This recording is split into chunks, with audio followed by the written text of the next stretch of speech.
But obviously he fired me because he's retaliating.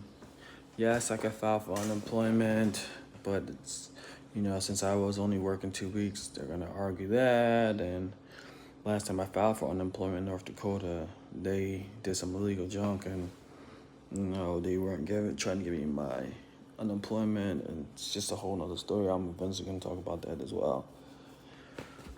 Got to North Carolina, went to Salem. Tried everywhere to try to find a job, couldn't get a job. When I got into the Goodwill program it was like in North Carolina, it's like a Goodwill program where they give you a job till you find one, and you just fold clothes. And you put clothes in the bin and decide what clothes need to be kept and don't need to be kept, etc. I get there, the lady tells me, right, that I could leave, just to go if I have an interview, because this job was just a temporary job, to help me so I could be making some kind of money while I search for another job. I was like, okay, cool.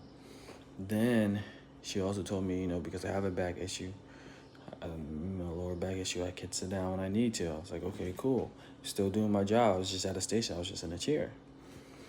And what ended up happening is they ended up removing me from the program based on what the lady told me verbally, and I was actually doing it. I tried to complain. They threw me out. They called security because I wanted to speak to a boss about, throwing me out because I needed it. I didn't want to lose my place. Long story short, I was like, all right, let me try to get back into college. Still have some aid left after being scammed from my mom. I went to Forsyth Tech Community College. And then while I'm at Forsyth Tech, the lady, Shanta is her name, Reddick, she is the Forsyth Tech Cares worker at the college. And I go on a tour. They talk about a boost program scholarship that I was eligible for, and she told me she could get me funding so I don't lose my place, but I had to register first. I register.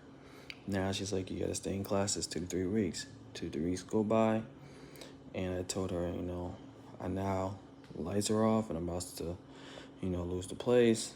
And she's like, okay, you gotta exhaust now after 2 3 weeks go by. She's like, you gotta exhaust all your financial aid for us to even give you any funding. And I was like, why would I have to exhaust my aid for you guys to give me funding when you have funding? And she's like, it's just how it is. And it didn't make sense to me. So I was like, nothing I can really do. I could just tell it doesn't make any sense. At this time, I lost my place.